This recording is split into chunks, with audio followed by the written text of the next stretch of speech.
Bonjour à tous, du coup, bienvenue pour cette cinquième session des Tech Hours. Aujourd'hui, on va mettre en pratique un certain nombre d'éléments qu'on avait vus dans les précédentes sessions, en utilisant pour ça le projet Seconde Main, donc qui est un projet où il y a pas mal d'enjeux de scrapping, il y a aussi des enjeux de visualisation de données. Donc ce qu'on va essayer de faire, c'est faire un environnement de développement qui puisse fonctionner sur les machines de tous les bénévoles, donc un environnement local facile à installer, qui permet de faire tourner entre autres les apps de scrapping.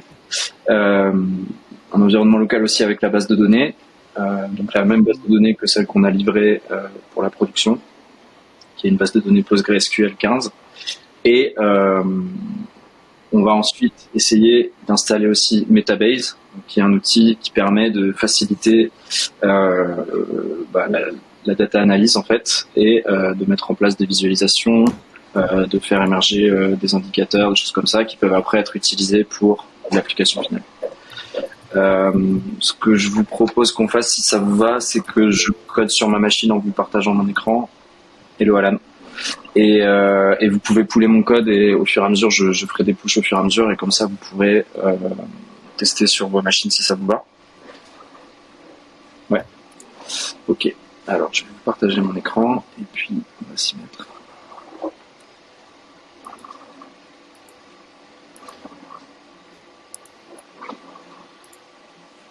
Vous me dites quand vous voyez mon écran. Je pense que c'est bon là.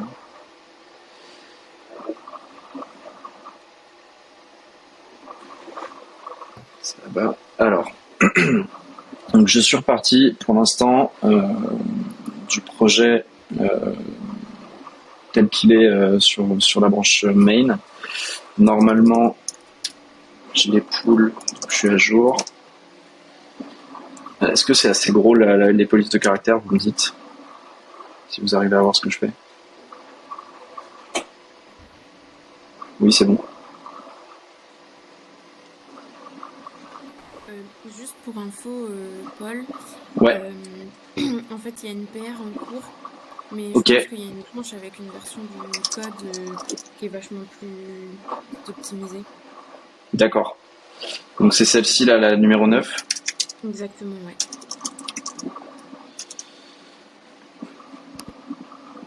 Alors, allons-y. Est-ce que...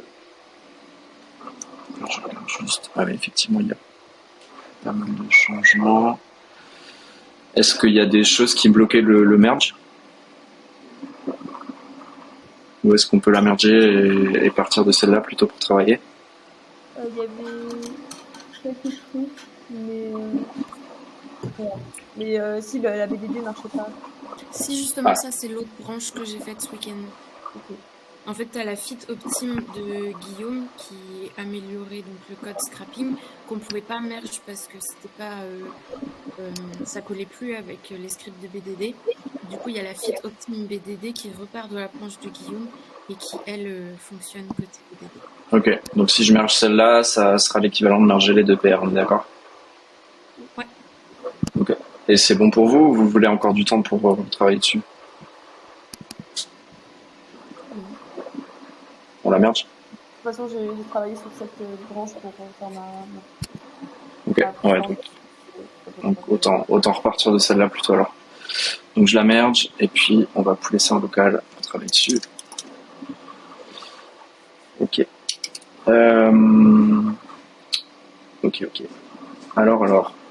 Donc je sais pas si certains d'entre vous ont pu regarder l'atelier qu'avait fait Giuseppe, mais dedans, donc je suis reparti de ce qu'il avait fait à l'intérieur, c'est-à-dire la création d'un Dockerfile pour dockeriser en fait le Python template que nous on avait fourni, que Poltech avait fourni, donc duquel part votre repo. Et du coup dedans il y a un ensemble de choses qui sont faites pour nous, donc l'installation des dépendances notamment, et puis on va juste l'adapter en fait pour que ça puisse fonctionner dans votre cas en fait. Du coup on va faire ça. Je sais pas si vous avez déjà travaillé avec Docker ou si vous êtes familier avec Docker.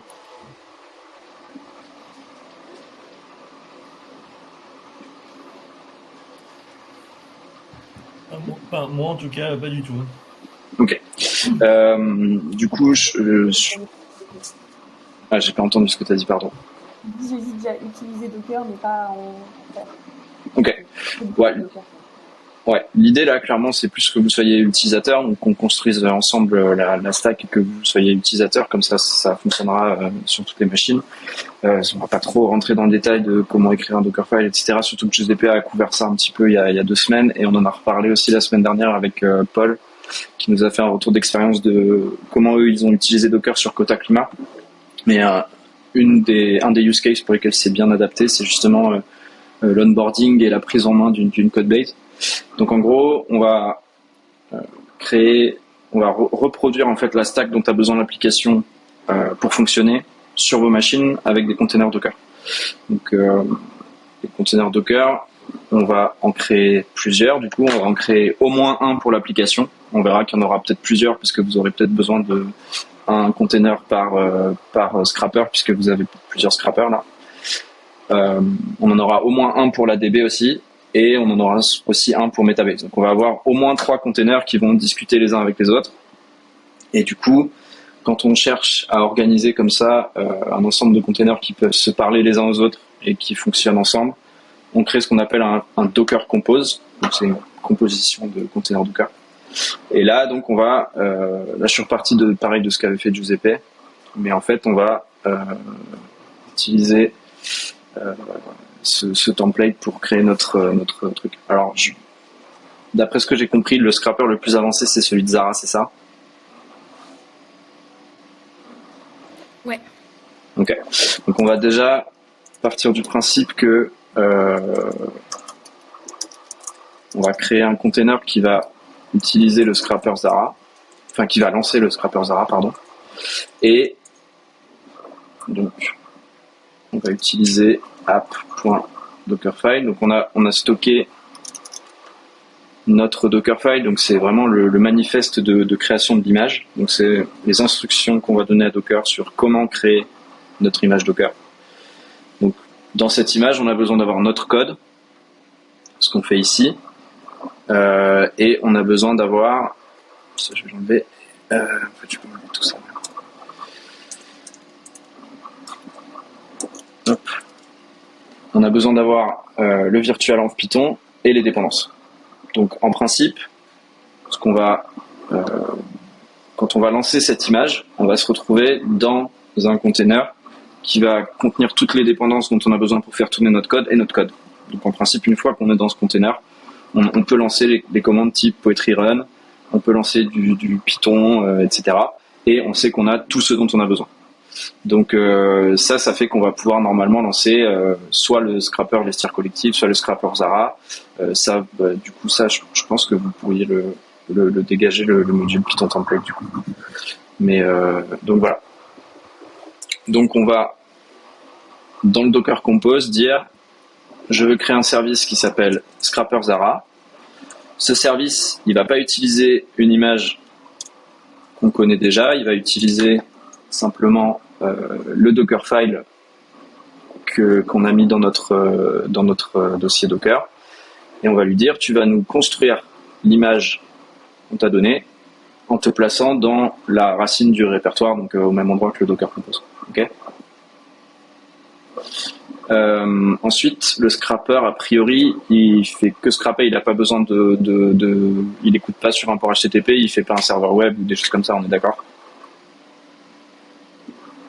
Non, c'est bon. Et est-ce que lui, il va écrire des données dont on va avoir besoin? Ouais, dans Zara Data, là, j'imagine que le scrapper, il écrit à ce moment-là, c'est ça? Ouais. On fait des CSV. Ok. Alors, du coup... Ok. Du coup, le mieux, ce serait de tout ça, d'éviter de l'écrire directement dans le repo Git, parce qu'au bout d'un moment, vous allez avoir du mal à le pusher. Mais à la limite, ça, on peut faire ça dans un second temps. Mais du coup, si vous avez besoin de persister les changements que va faire votre scrapper, il va falloir lui mettre un volume. Et donc, en gros, là, ce que je vais dire à Docker, c'est quand tu vas lancer l'image, le répertoire courant, tu vas le monter au container sur /app. Ce qui, en fait, est l'endroit où ici, on avait déjà copié le répertoire courant au moment du build. D'accord ? Et du coup, ce que ça va permettre, c'est de faire en sorte que vos changements vont être persistés parce que le scrapper, quand il va écrire lui sur /app/product db, etc., et ben en fait ça va écrire sur votre machine à vous, puisque votre volume sera monté, et ça vous permettra de conserver les modifications qui sont faites. Hop, pour l'instant, c'est tout ce dont on va avoir besoin. On verra qu'après on aura sûrement besoin d'autre chose. On va déjà essayer de... Alors, on va connaître les noms. Voilà. Qu'est-ce qu'on pourrait mettre d'autre? Je pense qu'il va falloir un entry point. Et on va dire... Donc là, si on lance le main, c'est tout bon. Ouais. C'est censé tourner, ok. Hop, donc là on va dire... Alors, par défaut, quand on va construire l'image, on va lui dire tu vas lancer poetry run python main.py. Bon là, en fait, ce qu'on voit, c'est que ce fichier-là, il n'existe pas, donc c'est pas très productif de mettre ça là. On va plutôt l'enlever. Il vaut mieux rien mettre. Mais par contre, on veut effectivement que quand on lance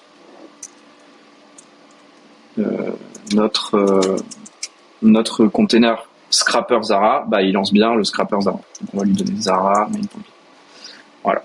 Et là, normalement, on va avoir notre container qui va se lancer et qui va lancer cette commande à l'intérieur de l'environnement qui, normalement, est à toutes nos dépendances et tout notre code. C'est un petit terminal là, je vous monte. Hop. Donc là, moi, sur ma machine, tout ce que j'ai fait, c'est installer Docker, ce que vous pouvez faire assez facilement depuis le site officiel. Hein. Donc vous allez là, vous allez dans Docker Desktop, et puis en fonction de votre, je l'ai téléchargé, mais en fonction de votre architecture et de votre système d'exploitation, vous allez avoir toutes les instructions pour installer Docker Desktop. Et aujourd'hui, c'est vraiment pas très compliqué de le faire. Et une fois que vous aurez fait ça, vous allez avoir accès à l'exécutable Docker. Et avec Docker vient Docker Compose. Et donc là, il faudrait que je lance Docker sur ma machine, ça peut aider. Et donc en gros, Docker Compose va lui lire ce fichier et lancer les services qu'on a décrits ici. Donc, est-ce que c'est bon? Ouais, c'est bon. Là, si je fais un PS pour voir la liste des containers qui tournent, on voit qu'il n'y en a aucun, ce qui est à peu près logique. Et si je fais un Docker Compose up, donc pour mettre en route la stack, il va commencer par builder l'image, ce qui est logique puisque en gros on lui a demandé de créer ce container à partir de notre Dockerfile. Pendant qu'il fait ça, parce que ça peut prendre un peu de temps, j'aurais peut-être dû le faire avant. Donc là il va en fait en gros effectuer une par une toutes les instructions qu'on a mis dans notre Dockerfile. Encore une fois, je vais pas trop dans le détail sur les Dockerfiles et comment les écrire, etc. parce que Giuseppe l'a vraiment bien couvert la dernière fois. On va plus se concentrer sur vraiment côté métier, ce que vous avez à faire. Alors, ce qui est sûr et certain, c'est que quand on va le lancer, il va crash. Et je pense qu'il va crash parce que là, à l'heure actuelle, le code n'est pas capable de se connecter à un driver Chrome qui n'est pas le driver Chrome local. Et là, en fait, quand le code va se lancer, il va se rendre compte qu'à l'intérieur du container, Chrome n'est pas installé et il va probablement crash à cause de ça. Donc, on va aller dans le code et on va commencer à regarder un petit peu quel est le Chrome driver path qui est utilisé et comment on va le set. Donc effectivement, ce qu'on peut voir, c'est que pour l'instant, il est utilisé, enfin il est chargé, il est mis sous forme de constante. Donc là, en gros, si vous, par malheur, vous n'avez pas ce fichier-là sur votre machine, ou vous n'êtes pas sur Windows, ou votre disque principal ne s'appelle pas D, et en fait ça va pas fonctionner. Ce qui est vraiment pas ce qu'on veut quand on veut travailler en équipe. Donc, Par contre, ouais. c'est bizarre parce que une des évolutions de Guillaume, c'était de se passer de cette constante. Et de faire sur la branche de Guillaume, je vois bien que dans le fichier constante, cette constante-là, il n'y est plus. Et moi, je suis bien repartie de la branche de Guillaume pourtant, donc. C'est bizarre parce qu'il voit encore de la diff là par rapport à main. Il voit encore 21 fichiers changés. Ah ouais, parce que t'es passé au Chrome Driver Manager. Ouais, bah oui. C'est beaucoup mieux. Bah, est-ce qu'on peut la merger aussi? Ou ça risque de tout casser?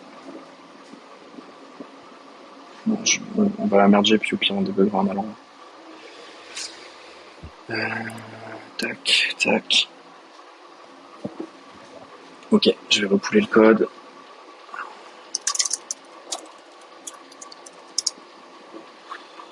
Hop, impec.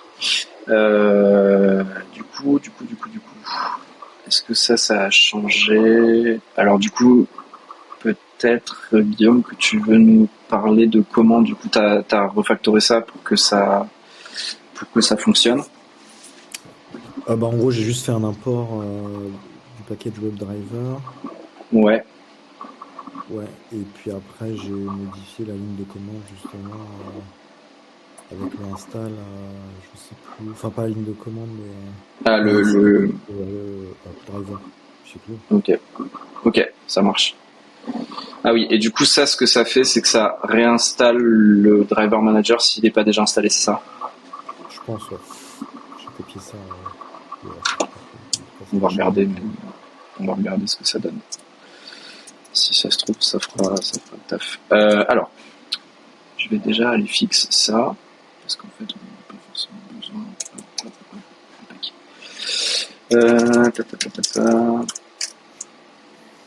Donc on va lui redemander de builder, puisqu'on vient de changer le code, donc il va falloir rebuilder l'image. Donc on voit que c'est beaucoup plus rapide la deuxième fois. Hein. Bon, moi ça prend 1000 ans à la fin parce que je suis sur Apple Silicon, mais normalement c'est assez rapide. Hop, on va relancer donc le container. Alors le container, ce que je lui ai demandé de faire, du coup, c'est Python Zara main.py. Et puis on va regarder ce qu'il nous donne comme erreur. De toute façon, c'est comme ça qu'il faut avancer. Voilà. Donc là, ce qu'il aime pas a priori, c'est qu'il a pas trouvé le module Selenium. Ça, c'est. Ouais, Est-ce que. Vas-y, je t'écoute. En gros, il y a plein d'imports, mais je sais pas si c'est mis là. Enfin, moi j'y connais rien, mais en gros, c'est pas dans Poetry, c'est pas dans tous ces trucs-là. D'accord. Ok. Alors du coup, ce qu'on va faire. On a fait un fichier requirement. Ok. Ah, il y a un ça fichier marche. requirement quand même. Ouais, okay. Alors il est où? Alors ce qu'on va faire. Ok. Ça marche. Dans le fichier requirement. Il manque les versions. Le requirement, il est lancé ou pas? Enfin, il est exécuté? Non, pour l'instant. Ouais, voilà, c'est ça. C'est qu'en fait, pour l'instant, il l'est pas. En fait, l'idée de Poetry, c'est de gérer les dépendances. Et du coup, j'avais remarqué que le Poetry, il n'était pas aligné avec tous les imports dans les différents contenus. Ouais. On l'avait mis dans le README, mais là vous l'avez réécrit. Mais en gros, vous pouvez normalement ajouter toutes les dépendances à votre module Poetry et ça va tout installer automatiquement. Mais du coup, c'est pas grave, on va les rajouter. Alors, je vais juste aller chercher la doc parce que je ne connais pas par cœur. Comme ça nous fera. Tac. Ouais, mais d'abord, il faut que je lance le V11. Hop, donc on va créer le V11. Donc là, moi, je suis sur ma machine. Hein. On n'est plus du tout dans le container là pour l'instant, vu qu'on n'a pas de setup qui marche. On travaille en local, donc on utilise le Python de ma machine et on va sourcer. Bon, ça, j'aurais pu l'écrire. Hop, voilà. Et donc là, maintenant, si on veut rajouter nos dépendances, donc on va déjà les installer. Et en fait, effectivement, je pense qu'on va constater que voilà, il y a très peu de dépendances, il y a que les dépendances par défaut en fait. Et du coup, les dépendances qui sont dans le requirements.txt, je pense qu'on va les ajouter au projet Poetry, pardon. Et voilà. Donc en fait, il suffit de faire Poetry add et le nom de la dépendance, et Poetry après s'occupe de gérer les versions. Donc, on va le faire. Hop, voilà, il est en train de faire sa dépendance. Alors ça va prendre à peu près 200 ans, je pense. Il y a moyen que Selenium, ça prenne un moment aussi. Il manque le beautiful soup dans son requirement. Ça va pas. Allez. Beautiful. Il y a un tiré ou pas? Non, c'est tout attaché. Tout attaché, ok. Ça marche. Je crois que c'est le beautiful soup. Ah non, je trouve pas le nom du verbe. C'est le beautiful Voilà. soup 4. En 4. Ah, 4 comme ça? Ouais. Ok. On va l'installer après. Et ouais, du coup, en gros, là, ce qui se passe, c'est que maintenant que j'ai rajouté Pandas, il a modifié le PyProject, et en fait, dans le PyProject, vous avez la liste des dépendances aussi, en fait. Ce qui est un peu plus simple. Après, enfin voilà, si vous préférez utiliser les requirements, il n'y a pas de souci, hein, ça marche aussi. C'est le boilerplate de base, il est là pour aider, mais si c'est un frein, il vaut mieux s'en séparer et faire comme vous voulez. Bon là, je traduis quand même parce que le Dockerfile, il part du principe que les dépendances sont bien définies. Ça, c'était sûr. Oui, parce que là, il faut faire. Je crois que c'est bin. C'est binary, je crois, non? Binary, ouais, ok. C'est ça, ok. Oui, donc là, cette dépendance-là, spécifiquement, si vous installez pas la version binary, il faut réinstaller toutes les extensions PG et le client PG pour votre machine. Ça prend un peu de temps, alors que la version binary, ils l'ont compilée pour toutes les architectures. Donc en vrai, c'est assez safe de prendre celle-là. Hop.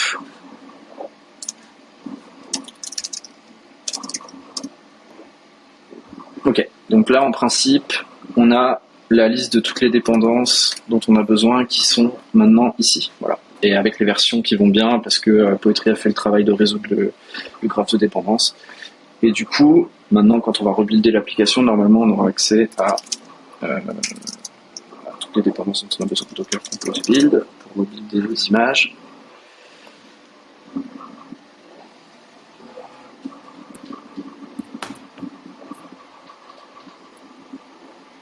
Ouais, donc là, le Poetry install va prendre un peu plus de temps parce qu'effectivement, il y a toutes les extensions à installer.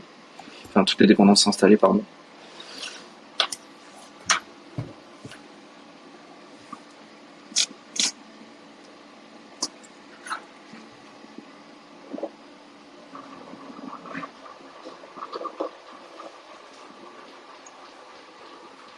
Ok. Et maintenant, si je relance mon container, qu'est-ce que je vais avoir? Alors, starting with parameters. Donc, on voit que l'app, elle arrive à quand même se lancer puisqu'on a du log métier, donc c'est déjà plutôt pas mal. Et après, on obtient une erreur. Donc, a priori, ce qu'il n'arrive pas à faire, je vais regarder le code directement. 30. Voilà. Je pense que ce qu'il n'arrive pas à faire, c'est Ouais, c'est qu'il faut une catégorie, non? Il faut ouais. Il faut des arguments, c'est ça? Il faut lui passer des paramètres. Je pense. Ouais, ok. Et du coup, normalement, vous le passez avec quel paramètre, ce truc-là? Vous le savez, non? Vous l'avez sous la main? Bébé. Comme ça? Bébé, Non, comme un bébé, pardon. Comme un bébé, ouais. Avec un accent?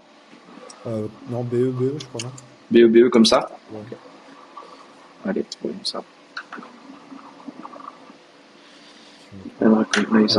Ah, il faut que tu passes. Ah oui, non, mais d'accord, j'ai compris. Pardon, j'ai pas du tout vu la doc. Ah oui, catégorie, ok, et du coup bébé. Et là, normalement.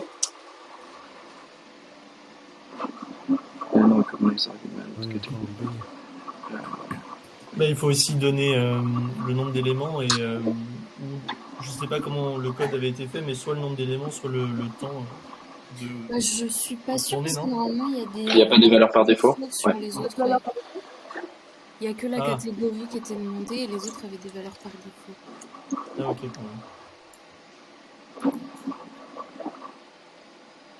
Ok.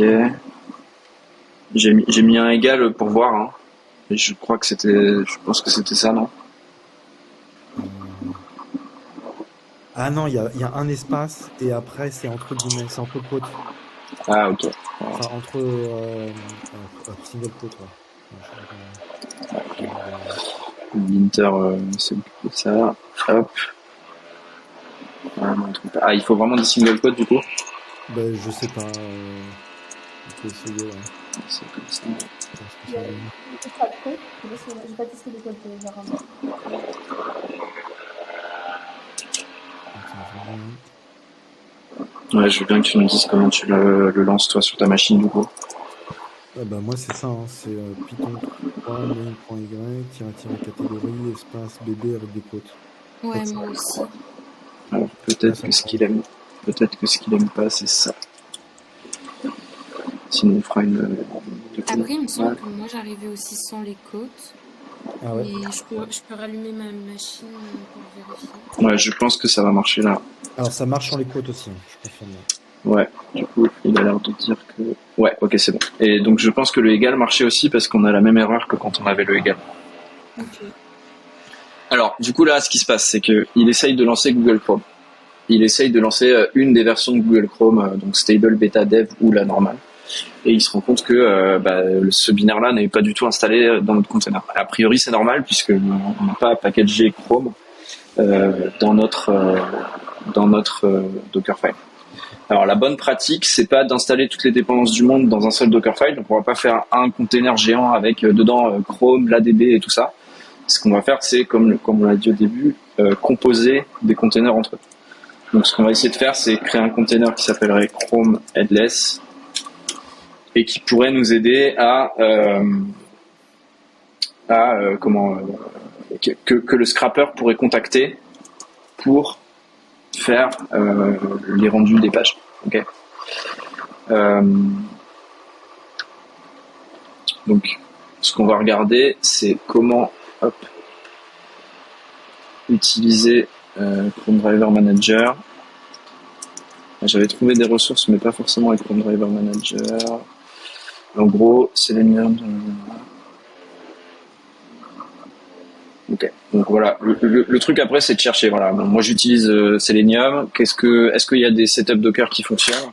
Et en général, vous allez tomber sur des repos assez bien documentés, donc vous pourrez vous inspirer quoi. Et donc là, si on regarde lui ce qu'il a fait dans son Dockerfile, mais lui il a installé Docker, il a installé Chrome dans Python, c'est quand même pas l'option privilégiée. Moi, j'avais trouvé celui-ci sinon qui était pas trop mal, qui était vraiment une installation de Chrome Headless dans un container. Et ensuite, lui, il va écouter sur un port. Il va écouter sur le réseau et on va pouvoir le contacter sur le réseau. Alors, on va essayer de faire fonctionner ça correctement. Donc, on va créer un deuxième Dockerfile qui s'appellera Chrome.dockerfile.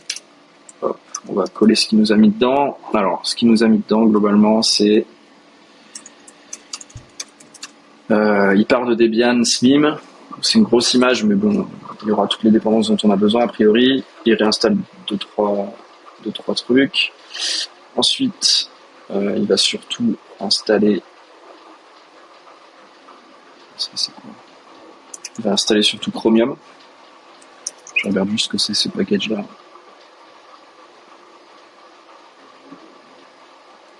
Ça, on s'en fout. Hop.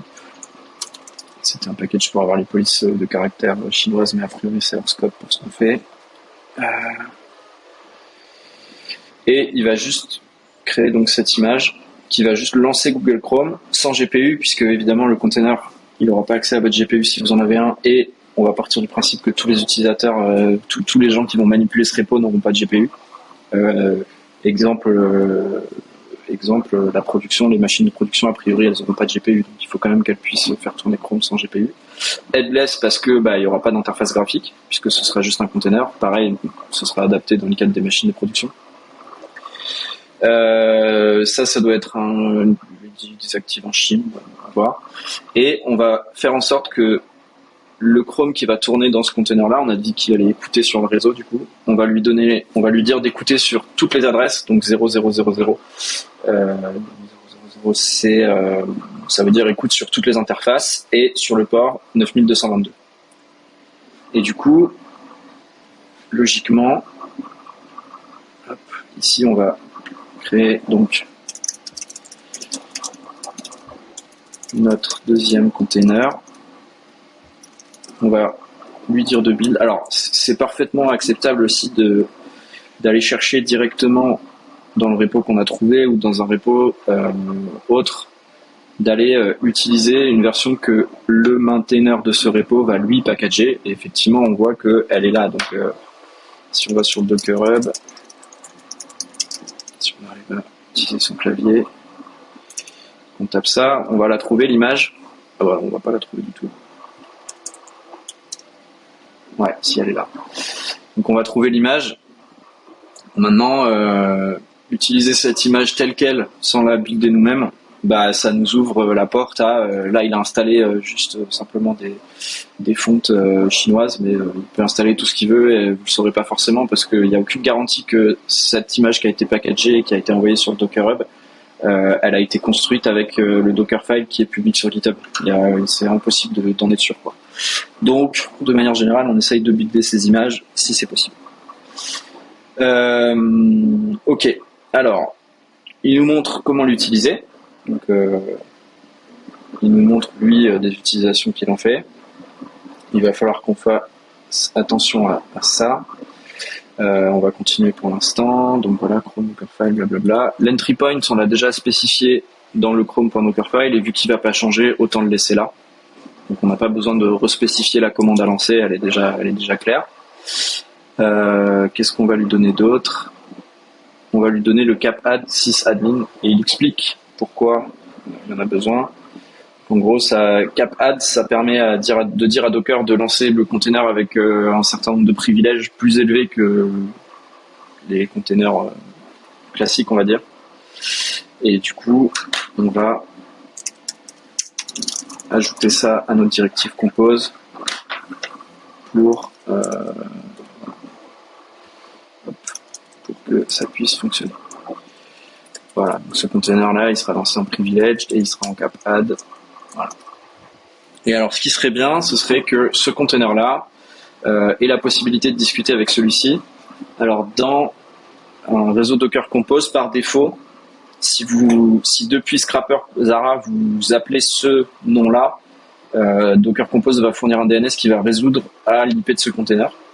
Donc ça, c'est bien, mais c'est pas très explicite. Donc moi, ce que j'aime bien faire, c'est rajouter ce qu'on appelle des links. Et on va dire que Chrome headless, ça va être chrome.host. Voilà. Comme ça, on sait que depuis notre machine, je crois que c'est dans le sens d'ailleurs. Ouais, je vérifie. On sait que depuis ce container-là, si on fait http://chrome.host, on va atterrir sur ce container-là. Et ça permet de configurer notre Chrome driver.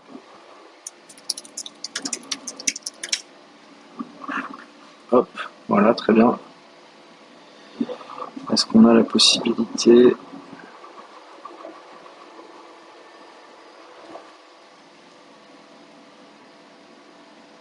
J'ai juste une question.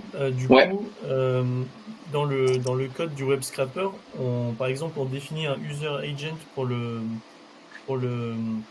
web driver. On peut continuer à faire ça ou est-ce qu'on doit définir ça dans le Docker ou... Non, en fait, tu peux continuer à le faire parce que je pense que Selenium, la façon dont il communique avec le Chrome, il va lui passer à chaque fois le user agent en fait. En fait, il faut imaginer que le container qu'on est en train de mettre en place là, c'est juste un remplacement de toi, la version de Chrome que tu as installée sur ta machine. Ça sert juste à ça. Okay. Et ça sert par exemple, alors c'est pas forcément évident entre vous parce que j'ai l'impression que vous avez réussi à faire fonctionner, mais par exemple si moi je lance le code là tout de suite sur ma machine, il y a de fortes chances que je dois débugger pendant une demi-heure parce que je suis sur Mac et que vous êtes sur Windows. Et à plus forte raison, par exemple les serveurs de prod qu'on va vous fournir, eux ils ont absolument pas d'interface graphique. Donc si on installe Chromium, c'est pareil, ça va demander probablement de l'ajustement du côté code. Alors qu'en fait, si on passe tout sur Docker, déjà on fait juste marcher le code une fois avec l'environnement Docker et ça marchera sur vos machines, sur la mienne, sur les serveurs de prod et sur n'importe quelle machine d'un nouveau bénévole qui arriverait dans le projet en fait. Mais du coup, le user agent, c'est vraiment un truc métier sur lequel vous avez besoin de garder le contrôle. Donc, on va essayer de le garder comme ça. Alors, je vais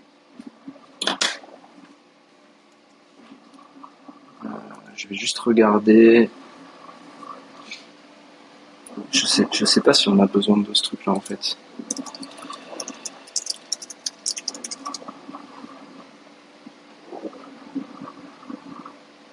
Parce que pour moi, en fait, on devrait pouvoir faire un truc un peu comme ça, plutôt en Python, mais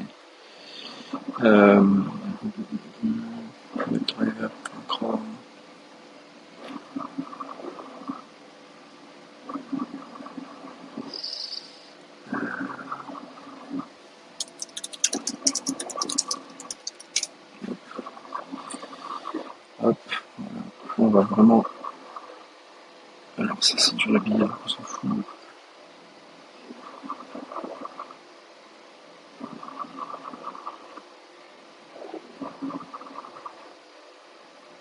Je suis en train évidemment de chercher quelqu'un qui a déjà eu le même problème que nous et qui l'a déjà résolu, histoire de copier-coller de la config. Et en gros l'idée ça va être de dire à Selenium que notre driver Chrome, alors là il utilise le Chrome Driver Manager, dire à Selenium ou à notre driver Chrome, pardon, ou à notre driver Chrome que il faut qu'il se connecte à Chrome.host sur le port 9222, puisque c'est là qu'on a demandé à notre AWS Chrome d'écouter. Et ça, je suis en train de checker un peu le doc.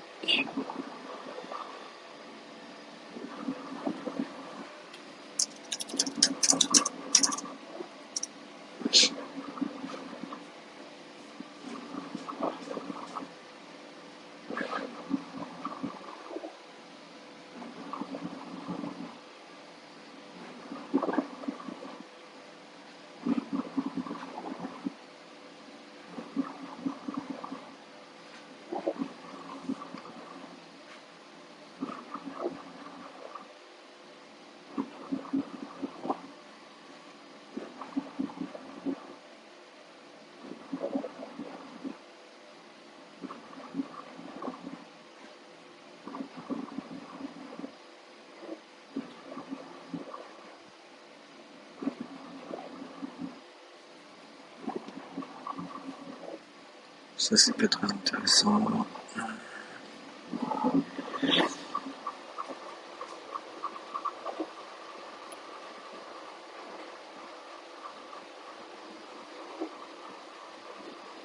Ouais, d'accord.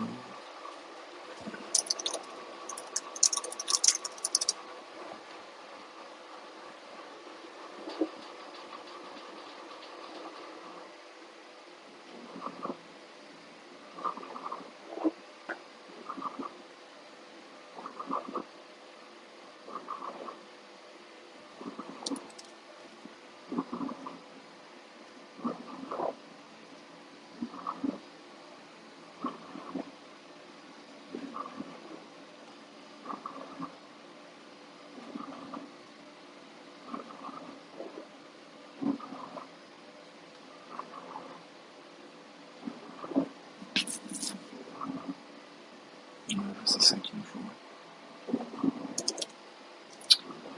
C'est ça qu'il nous faut, mais alors du coup...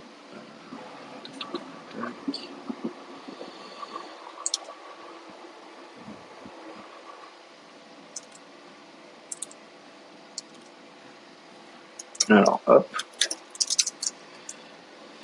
Ouais, c'est bien ce que j'ai fait là. Hop. Alors, voilà.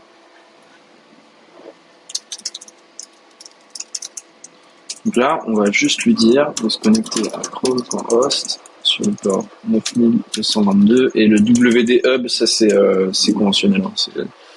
C'est comme ça que ça marche, on va dire. Donc il n'y a pas trop de détails à donner.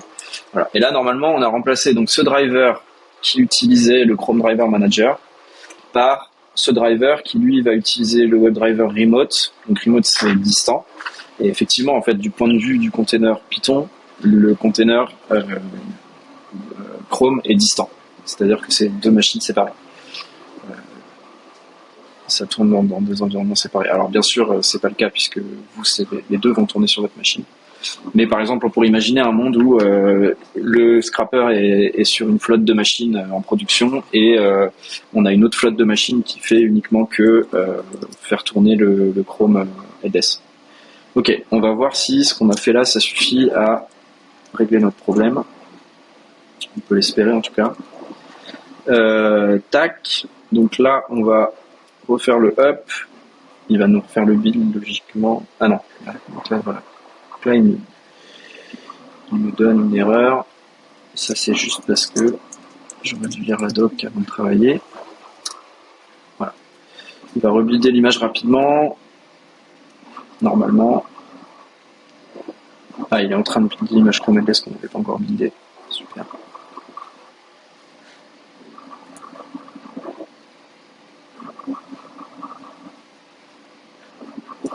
Mais du coup, juste pour savoir, parce que je n'ai jamais utilisé Docker, j'ai besoin de. Ouais. Du coup, je télécharge Docker et j'ai besoin de faire quoi exactement ensuite Rien du tout.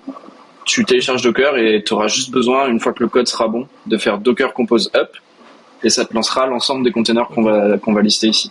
Alors pour l'instant, bon, c'est vrai qu'on n'a pas avancé très vite. Pour l'instant, on n'a que 2 containers, mais en fait à terme, on pourrait imaginer avoir X containers scrapper, un par site par exemple. Il faudra peut-être du coup 1 ou 2 Chrome Headless en fonction. Et on aura donc là idéalement à la fin de ce workshop, ce que j'aurais bien voulu qu'on fasse, c'est avoir une base de données et un container Metabase. Mais ça, je pense que je vous ouvrirai la paire par la suite, du coup, si on n'a pas le temps de terminer ou en fonction, quoi. On va voir jusqu'où on arrive à aller. Après, le temps que ça build, on peut déjà commencer à bosser sur la base de données. La base de données, c'est pareil, il faut juste que ce soit un container séparé, donc qui va s'appeler PostgreSQL. La base de données que je vous ai livrée en production, c'est version 15, donc on va lui demander la version 15. Et là, contrairement aux autres où on fait un build de Dockerfile, là, on va par contre aller chercher l'image officielle qui est maintenue par Postgre. Ce qui va en fait permettre d'avoir toutes les mises à jour de sécurité, parce que si vous allez sur Docker Hub, j'y étais là, hop, là si on tape PostgreSQL, voilà. On voit qu'en fait c'est une image Docker officielle, c'est eux qui le maintiennent, et vous avez des patchs. Donc là par exemple, quand on va télécharger l'image 15, en fait l'image qu'on télécharge c'est la 15.6, et plus précisément, je pense que si on va là et qu'on sort le tag numéro 15, voilà, ce sera là, je pense que ce sera la Alpine, mais à voir. Non, c'est pas le même H. Alors ce sera la Bookworm, ce sera sur Debian du coup. Mais en gros voilà, vous pouvez choisir la version, et si vous prenez la 15 et que la semaine prochaine ils sortent la 15.7, alors a priori vous allez la récupérer automatiquement. Donc le mieux ce serait de récupérer plutôt les versions vraiment patch que les versions mineures. Mais enfin, voilà. Alors c'est pareil pour Postgres, du coup vous avez la problématique de gérer l'ADB, le mot de passe et l'utilisateur que vous allez utiliser. Ça met vraiment 1000 ans à builder, je sais pas si on va réussir à faire tourner le scrapper. Et du coup en fait ce que vous voulez c'est que ces 3 informations-là, elles soient disponibles à la fois pour Postgres et à la fois pour la partie de votre application qui va se connecter à l'ADB. Ce qui, si j'ai bien regardé tout à l'heure, se trouve dans BDD, voilà, ici. Et donc effectivement, vous avez bien fait la refacto où vous allez lire en fait toutes les variables de configuration de la base de données depuis l'environnement. Donc ça c'est top, parce que ça veut dire qu'on a juste à créer un point env ici. On va le faire en dist pour l'instant pour qu'on puisse le versionner et le faire passer à toute l'équipe. Tac, je suis en train de... Hop, voilà. Et on va juste garder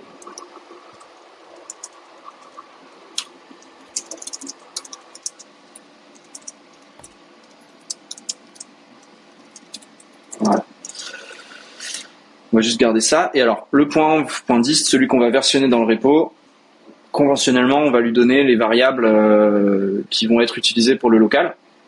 Et du coup, en fait, en local, ce qu'on va faire, c'est que les containers qui ont besoin de se connecter à la DB, ils vont avoir un lien avec postgres.host. Voilà. Et du coup, la DB sera disponible en fait sur cette URL-là. Postgres.host, pardon, cette URL-là. Du coup, en fait, dans le point dist, le host, ça va être postgres.host. Le port, on l'a pas modifié, donc 5432, c'est le port conventionnel pour PostgreSQL. Là, on voit bien que on l'a aussi. Alors, ce qu'on fait sur ces deux lignes-là, c'est qu'on demande à Docker, quand il va créer le container, que le port 5432 de notre machine soit redirigé sur le port 5432 du container. Ce qui fait que, par exemple, si vous utilisez des outils en GUI type Table Plus ou des trucs comme ça pour inspecter vos DB, et la DB, elle sera disponible depuis votre machine aussi. Vous pourrez vous y connecter. Ce qui peut être pratique dans les cas où vous voulez aller regarder vous-même dans la DB ce qui se passe ou faire des modifications à la main, etc. etc. Le nom, on peut l'appeler seconde main, le nom d'utilisateur. Pareil, seconde main. Et le password, là on est vraiment en local, donc c'est sur votre machine, donc il n'y a aucun intérêt à mettre un mot de passe fort, vu que là c'est que pour vous. Et du coup, voilà. Donc là, on a toutes les variables dont on a besoin pour configurer la base de données et notre container Postgres, on va lui passer, en fait, on va lui demander d'utiliser les mêmes variables de manière à ce que, j'ai copié mauvais, de manière à ce que les deux containers aient la même information de c'est quoi le mot de passe et c'est quoi le nom. Ça va pas du tout, non. C'est quoi le nom de la base de données, database name, oui c'est ça. Donc là en fait si vous regardez la doc du container PostgreSQL, ça tombe bien noté dessus, il va vous expliquer que au démarrage du container, si vous lui passez un Postgres password, un Postgres user, un Postgres DB, il va automatiquement créer l'ADB, créer le user et créer le password au moment où il se lance. Ce qui vous évite d'avoir à créer manuellement la base de données en gros. Voilà, donc là on a notre container. Il y a juste une petite erreur peut-être, non, c'est pas database user. Pardon. Je pense oui putain, non t'as raison, ouais, merci. Je suis étourdi. Alors dernier point, on a vu un type de volume qui permet de monter un répertoire local à un répertoire d'un des containers. Celui-ci, il fonctionne de manière un peu différente, c'est-à-dire qu'on va définir un volume qu'on va appeler PostgreSQL et on va le monter à l'intérieur du container. Ça va vous permettre entre deux redémarrages des containers ou entre deux redémarrages de votre machine, de persister les données que vous avez en local pour votre jeu de données de développement. Mais ça, par contre, ça fait pas référence à un dossier sur votre machine, ça fait référence à ce qu'on appelle un volume Docker. Et les volumes, c'est comme les services. C'est bien ça c'est très utile. Les volumes, c'est comme les services, donc c'est au même niveau que les services. Et ce volume, on va le définir. Hop, je regarde. C'est pas ça que je veux. Utiliser les volumes dans Docker Compose, voilà, ce sera encore plus simple. On va juste lui donner un nom. Ouais, on peut juste lui donner un nom parce qu'après tout le reste c'est de la configuration qui est pas forcément nécessaire. Et en fait, ce que ça va faire, c'est que quand vous allez lancer votre Docker Desktop, que vous pouvez aller voir ici, hop, vous allez avoir dans la liste de vos volumes, alors bon, forcément moi j'en ai 1 million, mais dans la liste de vos volumes, vous allez en avoir un qui va s'appeler PostgreSQL et comme ici, et qui va être persisté automatiquement. Et que vous pourrez toujours, si vous avez envie de repartir à zéro, vous pouvez le delete, vous relancez vos containers et ça va recréer la DB from scratch en fait. Donc ça c'est un bon moyen aussi de configurer un peu de persistance sans trop s'embêter. Après bien sûr, si vous formatez votre ordi, vous aurez perdu vos datas. Ça, c'est classique. Alors, on va... Et pourquoi on peut pas le connecter directement à la base de données que tu nous as... Alors, tu peux toujours faire tourner ton code avec un point env, avec les bases de données que je vous ai mis à dispo. Classiquement, quand on travaille sur sa machine, on se connecte à la DB de sa machine, et quand on veut se connecter à la DB de prod, on déploie le code dans un environnement de prod. Après, c'est sûr que dans le cadre d'un projet Data for Good, vous avez besoin d'itérer assez vite. Donc, clairement, le point env, en fait, ce qui est bien, c'est que, hop, on va le mettre là, on va le renommer en point env. Je vais tout de suite aller modifier le gitignore. Ah, c'est bon, a priori, il y a déjà le... Ouais, il est déjà OK. Donc, le gitignore. Donc là, en fait, quand tu vas lancer tes containers, tu vas leur dire on se connecte à la DB locale. Mais si toi, tu vas overrider ça et mettre les valeurs que je vous ai transmises avec la DB de prod, ton code, il va se connecter à la DB de prod quand même, en fait. Ça marche. Je sais pas si c'est clair ce que j'ai dit. Ouais, ouais. Okay. C'est bon, clairement, classiquement, on évite de se connecter à la DB de prod depuis son ordi, depuis le code qu'on est en train de travailler, qui est même pas versionné, mais c'est sûr que c'est pas du tout réaliste par rapport au projet Data for Good. Donc clairement, si vous voulez le faire, faites-le. Tac. Voilà. Je suis juste en train de checker ça. Voilà.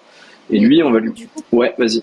Aller au bout du raisonnement, si ouais. on avait le temps de suivre à 200% les best practices, comment tu fais après, une fois que tu as la donnée dans ta DB locale, pour que les autres y accèdent aussi dans celle qui est partagée?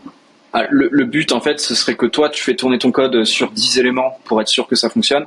Et après, ton code, tu l'envoies sur des machines de production, et les machines de production, elles vont scraper, je sais pas, 24 heures sur 24 ou 1 heure par jour, enfin, selon après des règles métiers. Et dans la DB de production, où là, tout le monde y a accès à travers des outils spécifiques, mais pas forcément, pas en direct en tout cas, pas depuis le code depuis ta machine, quoi. Parce que là, par exemple, si, je sais pas, l'un d'entre vous, là, il met un drop DB là au début dans le code, et qu'il se connecte, il va dropper les données pour tout le monde, ce qui est pas forcément souhaitable. Alors après, bon, évidemment, il y a des backups et tout, etc. Mais je veux dire, le but, ce serait que toi, tu valides que ton code il marche sur quelques éléments. Après, tu l'envoies tourner sur des serveurs, et les serveurs remplissent la DB. Et après, on accède à la data pour faire de la data analyse et tout, avec par exemple Metabase. On va setup le container Metabase aussi, comme ça. On pourra peut-être, ce sera peut-être un peu plus simple pour vous. Tac. Ouais, je suis désolé pour ceux qui avaient qu'une heure, c'est un peu short. Mais de toute façon, je continue un petit peu, et puis on essaie vraiment de faire fonctionner l'environnement local, le premier scrapper, et puis j'ouvrirai une PR plus simplement avec tout le code que j'ai mis, quoi. Tac.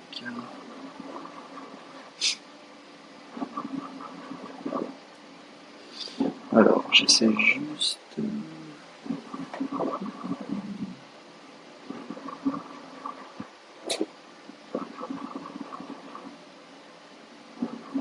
Ouais. Voilà, on va faire ça de cette manière-là. Alors, Metabase. Donc, on va déjà relancer la stack complète. Donc là, on a maintenant 4 services dans notre Docker Compose. On a le scrapper, le Chrome Headless qui est utilisé par le scrapper, une base de données PostgreSQL et une base de données et un outil qui s'appelle Metabase, qui est un outil qui permet d'inspecter ces bases de données justement et de faire de la data visualisation, etc. Donc là, si on lance, on voit qu'il est en train de pooler les images, que c'est la première fois qu'on les utilise, ce qui l'un dans l'autre est assez logique. Donc il les récupère depuis le Docker Hub. Là, on n'est pas en train de les builder sur notre machine, on est vraiment en train de les télécharger depuis Internet. Et pareil pour Metabase, hein, on utilise une image qui est maintenue par les créateurs du projet, quoi. Idéalement, on va pas chercher un Metabase buildé par je sais pas quel obscur utilisateur qu'on connaît pas et on sait pas trop ce qu'il a mis dedans, quoi. Voilà. Tac. Et voilà. Et là, il a créé 1, 2, 3 et 4 containers. Et on a les logs de nos containers en allant. Alors, les logs, là, c'est un peu dur à lire. Il y a d'autres commandes pour mieux les séparer. Ce qu'on voit, c'est que PostgreSQL, il a fait l'init. Donc, en faisant l'init, qu'est-ce qu'il a fait? il a créé la database, il a fait l'init, et là, il est database system ready to accept connections. Donc là, en gros, ce qu'il nous dit, c'est moi, je suis prêt, vous pouvez faire ce que vous voulez, je suis prêt à tourner, quoi. Mon Metabase est en train de s'initialiser aussi. Et par contre, ce qu'on constate, c'est que pour le scrapper, il y a un petit souci. Host header is specified and is not an IP address on local host. Oui. Oui. Oui. Alors ça, c'est quand même pas très civilisé.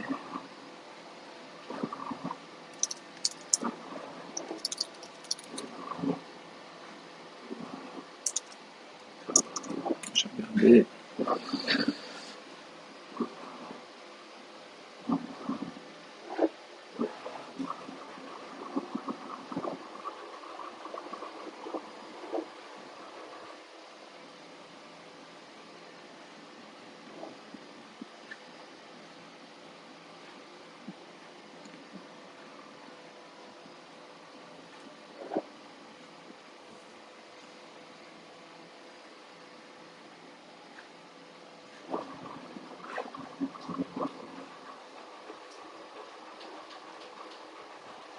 Alors, a priori, il a réussi à se connecter quand même au container Chrome.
Ok. Attendez une seconde.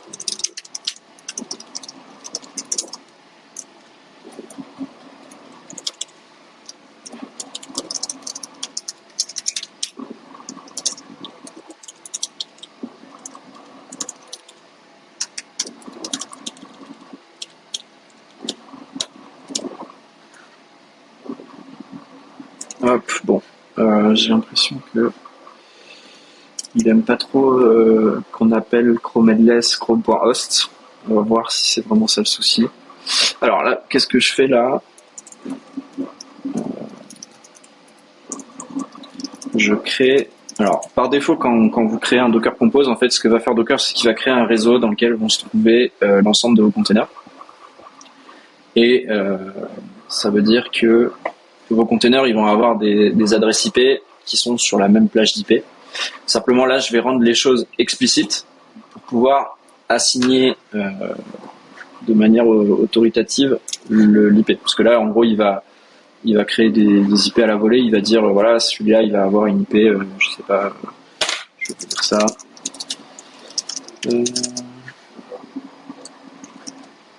Hop, voilà, lui, il a l'IP 172.20.02, mais la prochaine fois qu'on le démarre, il pourrait avoir 172.20.03. Là, ce qu'on va essayer de faire, c'est de donner une IP statique à notre container Chrome pour pouvoir s'y référer avec son IP, pouvoir le référencer avec son IP, pardon. Hop, donc attaque, voilà. Là, ce sera le réseau default, et on va lui dire que voilà, lui, ce sera 10.42.02. Donc là, c'est sûr et certain qu'il aura toujours cette adresse-là. Et du coup, on peut remplacer le chrome.host par 10.42.02. Hop. Si ça règle le problème, je serais content, mais ça me paraît étrange. Ok, ça c'est très bien. Voilà. Hop, et puis on va peut-être changer son nom. Voilà, ce sera mieux comme ça. Hop, hop.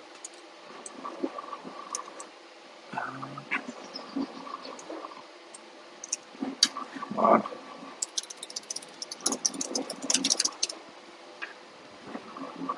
Ok. Donc là, qu'est-ce qu'il nous dit?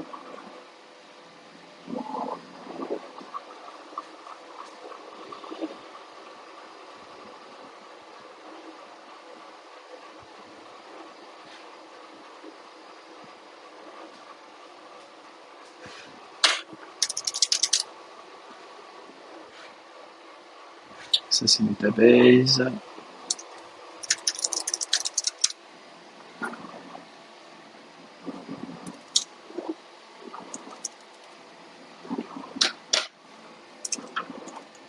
Je suis en train d'isoler les logs du scrapper. Pour l'instant, il n'y en a pas eu.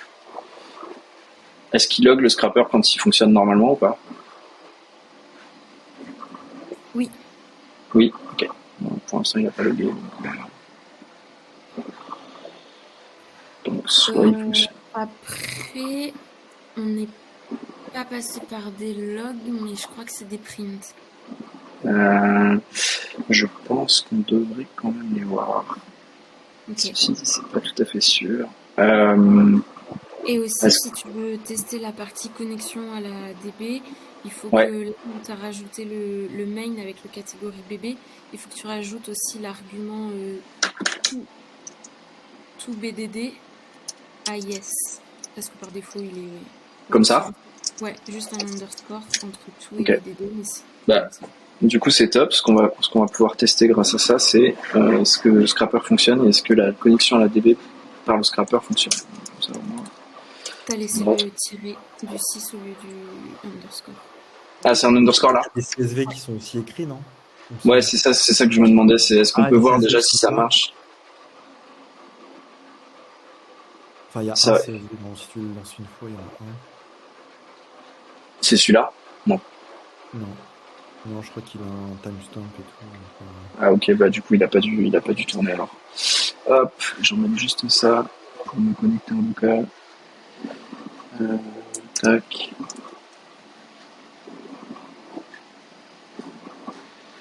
Tac, tac, tac. Hop, connection. Hop.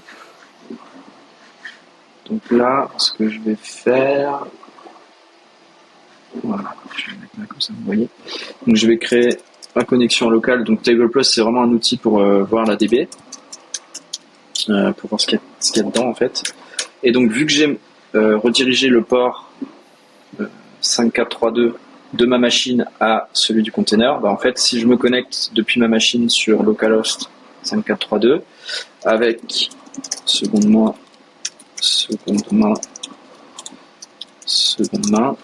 logiquement. Ah ouais, mais non, mais là, il faudrait peut-être commencer par lancer les containers. Voilà. Donc là, si je me connecte, ben, en fait, je vois que je suis bien connecté à mon Postgres 15.6. Et ça, c'est mon container qui tourne. Alors peut-être qu'il faut peut-être créer les colonnes, non, de la DB. Ou ça se fait tout seul. Non, normalement, c'est bon. Ça se fait Ouais, tout moi seul, aussi, ok. Ouais, donc ça doit vraiment être juste le scrapper qui marche pas. Mais alors pourquoi? bah, c'est bizarre qu'il n'y ait aucun print. Enfin, si ça doit Ouais, marcher pour les prints. ouais. Oui. Oui. On va juste rajouter un print en tout en haut du grosse technique de debug. On va le mettre par exemple là. Hop. Pourquoi il est pas content? Statements must be separate. Ah oui, parce que. Pardon. Hop.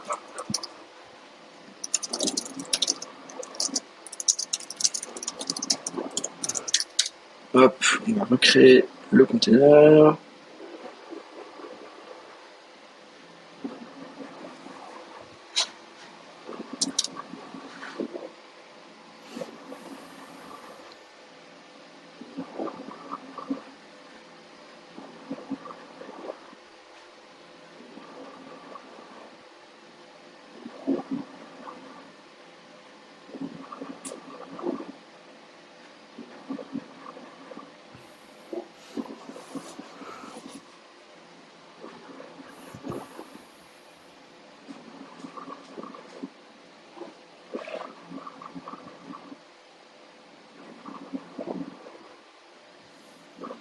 Ok, il est en train de recréer le container. Alors, là, ce qu'il a fait, c'est que vu que le code a changé, il a réinstallé toutes les dépendances et tout. Il y a moyen de faire beaucoup plus court dans la...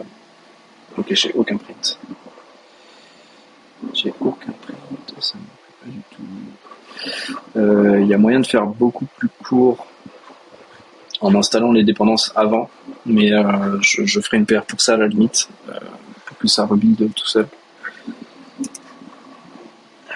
C'est pas trop le sujet là tout de suite. Alors, est-ce que j'aurais pas cassé juste le... Ça, on va l'enlever. Bon, je reviens sur Python. Ok, ça c'est bon. Le point env. Ok, il a juste ces valeurs-là, donc logiquement il devrait rien avoir de fou.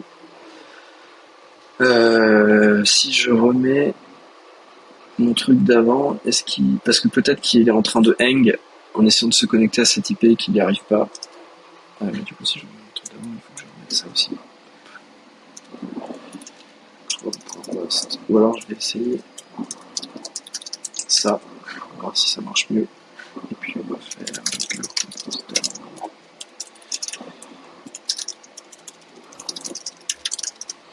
Je les arrête tous avant pour voir.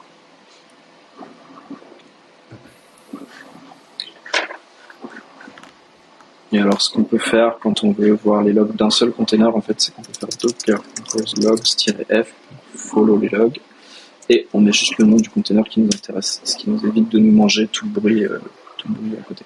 Alors là, il a fail to resolve Chrome headless. Ok, bon, là au moins, c'est un peu plus rassurant. On a le test et on a ceci. Donc c'est un poil plus rassurant. La question étant, comment est-ce que du coup on va réussir à lui donner...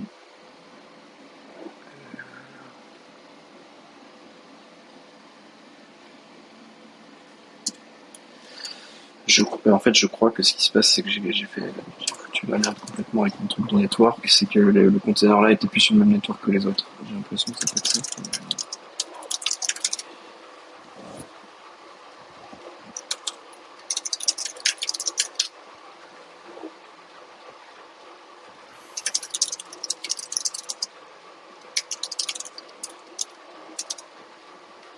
Ok, bon, il y a la même erreur. Je vais pas, on va pas passer 4 heures là-dessus. Je vais débugger ça tranquillement après. Et puis, dans ma PR, je montrerai le fixe. Je pense que c'est un tout petit truc sur la façon dont on utilise le DNS, le DNS Docker. Ça doit pas être grand chose, mais manifestement, il est quand même pas content. Si j'enlève juste l'HTTP, qu'est-ce qui se passe?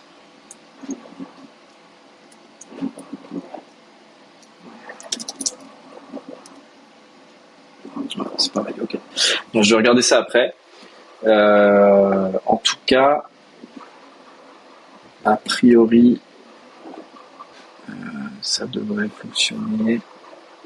Ça c'est bon. On a aussi le container Metabase. Donc alors là, si je vais sur localhost, parce que c'est là qu'on a mis localhost 3000, j'ai bien mon Metabase qui tourne. Et Metabase, ce que je vais faire, c'est que je vais vous le lancer aussi via une interface dont je vous donnerai les accès pour que vous ayez un Metabase qui soit connecté à la base de données de prod. Donc là, pour le coup, en fait, ce sera adapté à faire des requêtes dans la base de données de prod, faire des dashboards, faire de la data viz en fait. Et là, c'est un use case adapté de comment les utilisateurs peuvent se connecter à la base de données de prod à travers Metabase, qui est un outil qui est pour le coup en read-only. Au moins, il n'y a pas de risque de casser des choses, de dropper de la data, etc. Voilà. Je pense qu'on va s'arrêter là parce qu'on a déjà dépassé d'un quart d'heure et c'est déjà assez long. Je vais fixer tout ça. Je vais surtout modifier le readme pour refléter tous les changements. Et je vais pusher tout ça dès que j'ai un peu de temps. Est-ce que c'était quand même assez clair ce que j'ai dit ou pas du tout? Je suis désolé, c'était très long. Ouais. Ça vous a donné un peu une meilleure idée de à quoi ça peut servir Docker et comment on peut l'utiliser dans le projet ou... Oui, carrément. Ok. Bon bah cool. Merci d'être resté aussi longtemps à me regarder débugger et galérer. Et Merci beaucoup. pas de soucis. Et puis, on se retrouve. De toute façon, voilà, je vous tiens au courant dans le channel du projet. Puis on se retrouve la semaine prochaine pour une autre session des Office Hours. Cette fois-ci, ce sera probablement sur DVC. Donc, comment stocker des gros fichiers, versionner des gros fichiers sans les mettre dans son repo Git. Donc voilà, ça peut être intéressant. Alors pour votre projet, pas forcément. Je pense qu'il y a d'autres projets qui ont des contraintes de ce type-là. Donc voilà. Bonne journée à tous. Merci beaucoup. Merci. Bonne journée. Oui, au revoir. Au revoir. Ciao.